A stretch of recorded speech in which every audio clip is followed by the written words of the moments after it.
के अनुसार पिछले कई सालों से प्रदेश का हिस्सा टैक्स नेट से ज्यादा होते गया। उसके बावजूद केंद्र के हिस्सा से जो एलोकेट हो रहा है केवल प्रदेशों के विकास के लिए, उसका सबसे बड़ा उदाहरण है जो इंटरेस्ट फ्री 50 साल का लोन दिया जा रहा है। वो लगभग ग्रांट की समान ही हो गया है और उसको पिछले साल 1 लाख करोड़ दिया गया था। बिहार का एलोकेशन शायद 8,000 करोड़ था। इस साल वो 1,30,000 करोड़ से 30,000 करोड़ को बढ़ाया गया है और बिहार का एलोकेशन बढ़ा है 13,000 करोड़ को, और इसको लागू करना चाहिए बिहार के हित के लिए, बिहार के विकास और प्रगति के लिए।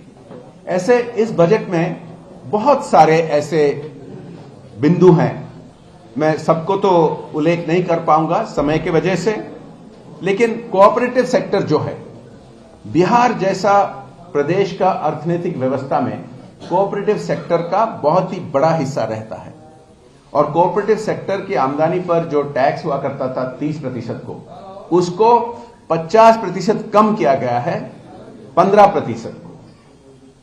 ऐसे में बहुत सारे उदाहरण दे सकता हूं आपको। मैं कहा कि विभिन्न समाज के विभिन्न वर्गों के लिए इस बजट में बहुत कुछ रखा गया है। महिलाओं के लिए, युवाओं के लिए, दलित और पिछड़ा समाज के लिए, जनजाति समाज के लिए, जो निषाद समाज है उसके लिए भी बड़ी जो एलोकेशन रखा गया है 6,000 करोड़, वो बिहार को बहुत ही फायदा देगा।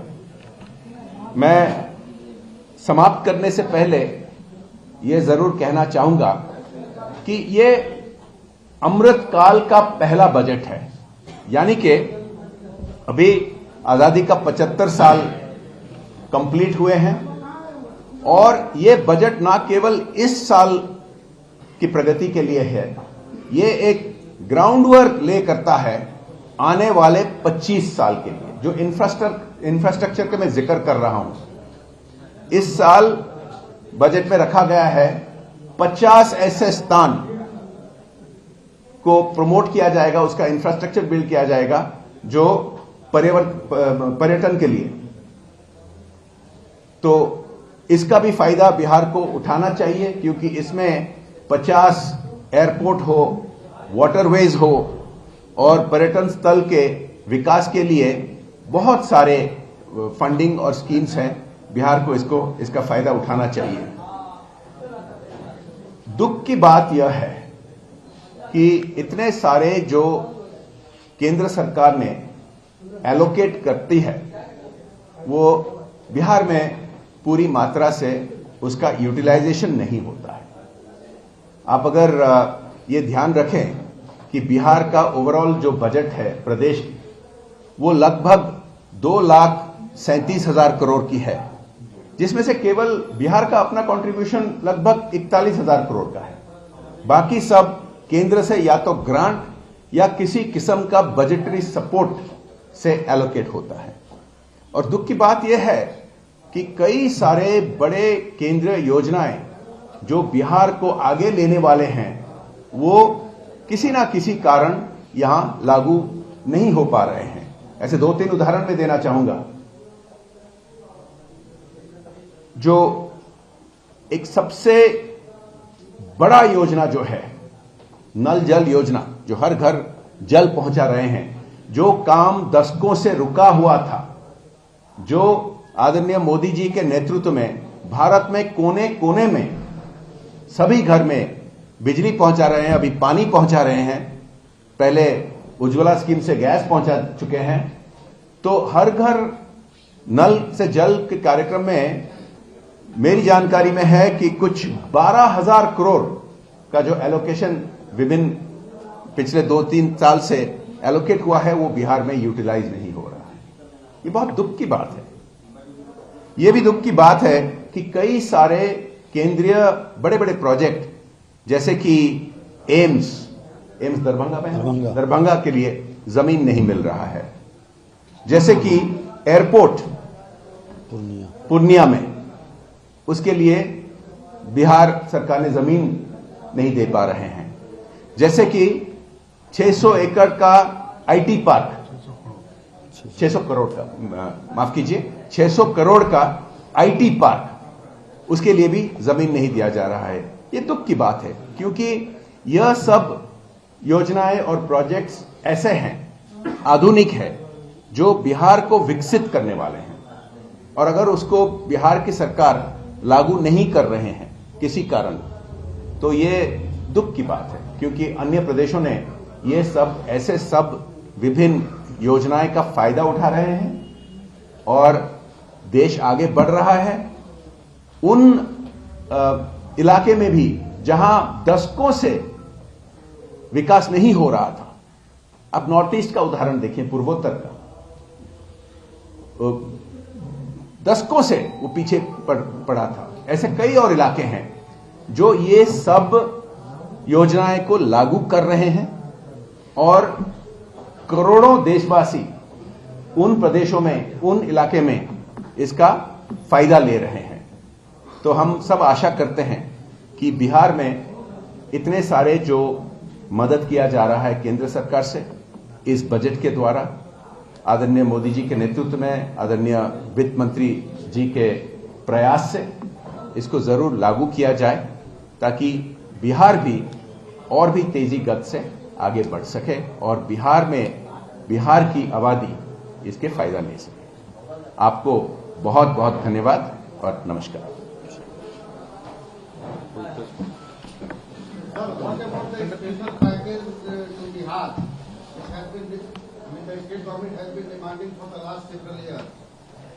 See, I will say that while demanding for a special package, and the special package has many constitutional issues that have to be dealt with, the Modi government has made available enormous funds, equal to the funds that could have come to Bihar through any kind of special package.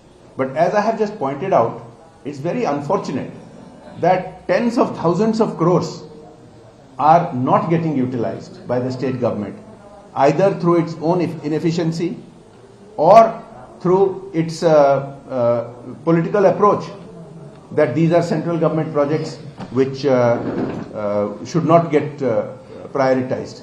It's very unfortunate because equivalent amount or more amount has been made available through various schemes which I have pointed out, and I can go on.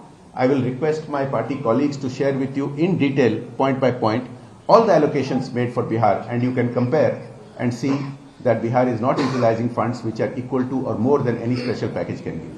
Sir, as you said that Bihar is lagging behind in development and all these things, but your own data says the overall growth rate is more than national average.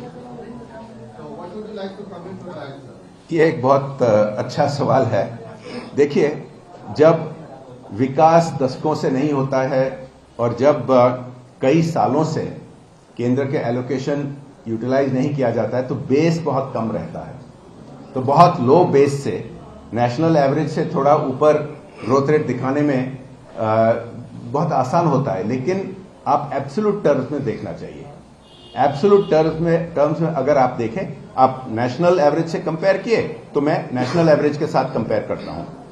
अभी पिछले 9 सालों में जब मोदी जी ने प्रधानमंत्री बने, उस समय पूरे पृथ्वी में जितने सारे देश हैं, भारत उसमें 10वीं नंबर पे था और अभी अभी 5वीं नंबर पे भारत पहुंच गया है। और किसको डिस्प्लेस करके? इंग्लैंड को, यूनाइटेड किंगडम को रिप्लेस करके 5वीं स्तर पे पहुंच गया है। कोरोना के वजह से थोड़ा असर पड़ा, थोड़ा डिले हुआ, नहीं तो अभी हम $5 ट्रिलियन इकोनॉमी पहुंचने वाले हैं।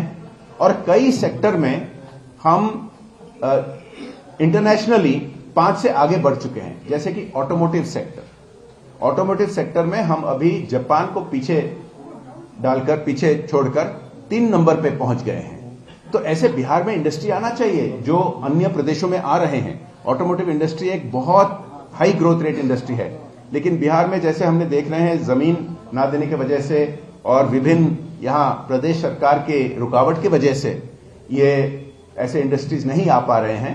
तो एब्सोल्यूट टर्म्स में देखना चाहिए कि बिहार का इकोनॉमिक पूरा कितना है, जो 2,37,000 करोड़ है, बिहार की आबादी के हिसाब से ये कम है। ये अन्य कई प्रदेश इससे आगे बढ़ चुके हैं और बिहार को भी आगे बढ़ना चाहिए। और कोई और सवाल? सर, बीबीसी डॉक्यूमेंट्री को लेकर अभी तक जो विवाद हुआ है और जिस तरह से ब्रिटिश गवर्नमेंट और ब्रिटिश प्रधानमंत्री ने इस पर बैकट्रैक किया है, आप इसको किस तरह से देखते हैं? देखिए, आज बजट पर हम चर्चा करने के लिए आए हैं। मैं कोई और विषय पर नहीं बोलूंगा। मैं हमारे यहाँ प्रवक्ता भी हैं, सीनियर नेता भी हैं, मैं उनको कहूंगा कि इस प्रेस के बाद वो उस पर रखें। जरूर एक बात तो आप देख भी सकते हैं कि कई एंगल से भारत को टारगेट किया जा रहा है, कभी आर्थिक स्तर से, कभी किसी और स्तर से। इस पर हम इस प्रेस कॉन्फ्रेंस में नहीं जाएंगे। सर, ग्रामीण विकास में आज तक प्रधानमंत्री आवास योजना और मनरेगा में बिहार को कितना मिला है, क्या मिला है बताएं। ठीक है, डिटेल तो बजट में निकल चुका है। मैं आपको ये कहना चाहूंगा, मैं बता रहा हूं भाई साहब, बता रहा हूं। तो प्रधानमंत्री आवास योजना में पिछले 2 वर्ष में बिहार में लगभग 15,79,000 घर बने हैं। ये बहुत ही अच्छा बड़ा नंबर है और ये आगे भी और बढ़ने वाले हैं। जो मनरेगा के बारे कुछ लोग आरोप लगा रहे हैं, ये एक कंफ्यूजन उनके मन में है। मनरेगा एक डिमांड ड्रिवन योजना है। उसका मतलब जितना डिमांड होगा उतना अवेलेबल किया जाएगा। अन्य योजनाएं अलग हैं, वो एलोकेशन पर डिपेंड करता है। और जैसे कि आपने देखे हैं, जैसे कि कोरोना के समय जो एलोकेशन था उससे ज्यादा डिमांड हो गया क्योंकि अर्थव्यवस्था पर असर पड़ा, तो फिर ज्यादा एलोकेशन किया गया मनरेगा के लिए। मनरेगा के लिए कोई कमी नहीं होगा। और यह भी याद रखना चाहिए कि देखो, इस साल प्रधानमंत्री आवास योजना के लिए एक ह्यूज इंक्रीज किया गया है एलोकेशन में। पूरे देश में लाखों 69,000 करोड़ जो एलोकेट किया गया है, वो पहले 50,000 करोड़ से कम था। ये बहुत ह्यूज इंक्रीज किया गया है। तो मैं ये इसका जिक्र क्यों कर रहा हूं कि इसको कौन बनाएंगे? जो व्यक्ति मनरेगा के लिए इच्छुक होते हैं, नॉर्मली उसी किस्म के व्यक्ति ऐसे काम में भी लगते हैं, जो कंस्ट्रक्शन लेबर में, जो कंस्ट्रक्शन प्रोजेक्ट्स में होते हैं। तो ऐसे कई और भी प्रोजेक्ट्स के लिए बहुत बड़ा एलोकेशन किया गया है इस साल, जिसकी वजह से मनरेगा के अलावा उसी किस्म के काम और उसी किस्म की नियुक्ति और उसी किस्म की आमदनी बहुत सारे करोड़ों भारतीयों को मिलेगा इस साल।